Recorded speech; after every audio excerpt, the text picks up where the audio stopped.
morning, church. Good morning. Giving honor to God, Pastor Wright, Mother Wright, and the Jerusalem Church family. Today I am going to talk about how to not let bullies get in your head. Please stand up in the name of prayer. Bow your heads and close your eyes. Dear Lord, thank you for this day. Thank you for waking us up this morning to come to church. Thank you for making this day. In Jesus' name, amen. Does anybody know a bully from the Bible? Somebody say Goliath. Goliath.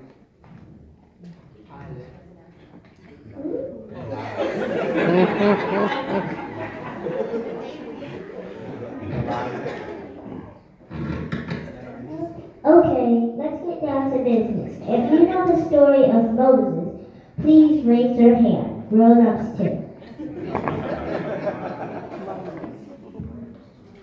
Moses was born a slave. When he was a baby, his mother saw what they were doing to the Hebrew baby boy, so she hid him away and put him on the water in a basket, and he floated up to the Egyptian princess, who adopted him and raised him as a prince.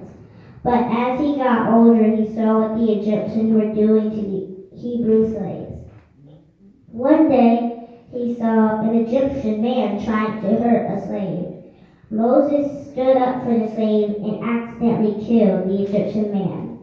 He ran away to a place where there were no slaves, and he got married there and started his family.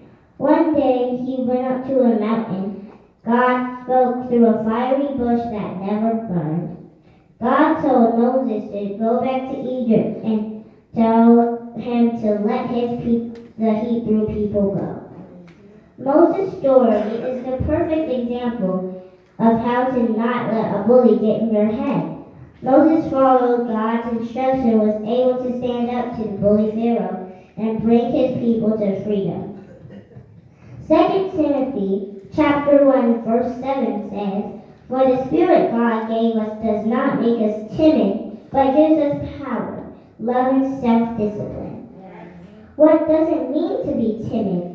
Timid means you are shy and you don't stand up for yourself. But that's not what the Spirit God gave us. He wants to show power, love, and self-discipline. Moses showed power by standing up to Pharaoh. Moses was afraid to speak to Pharaoh because he stuttered. However, God gave him the power to speak clearly. Through Moses, God told Pharaoh to let his people go. He had seen them struggle, and he could not stand it anymore.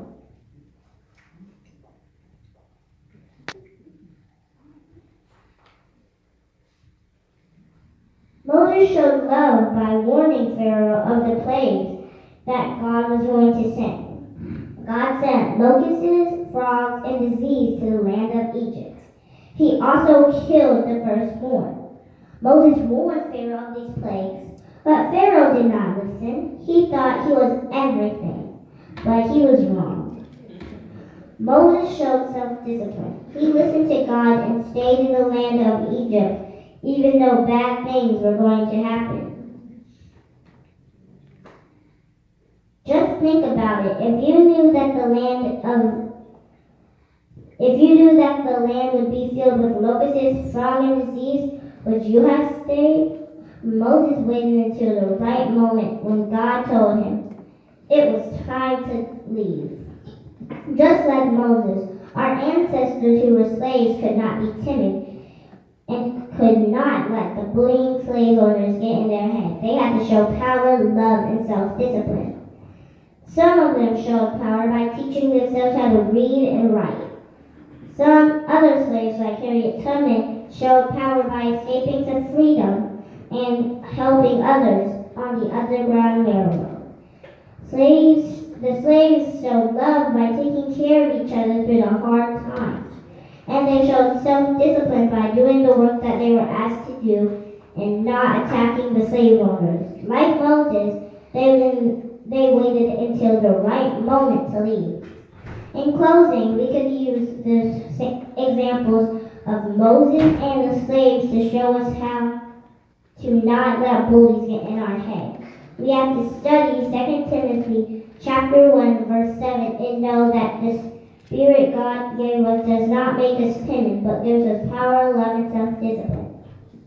When dealing with a bully, we show power by standing up to the bully.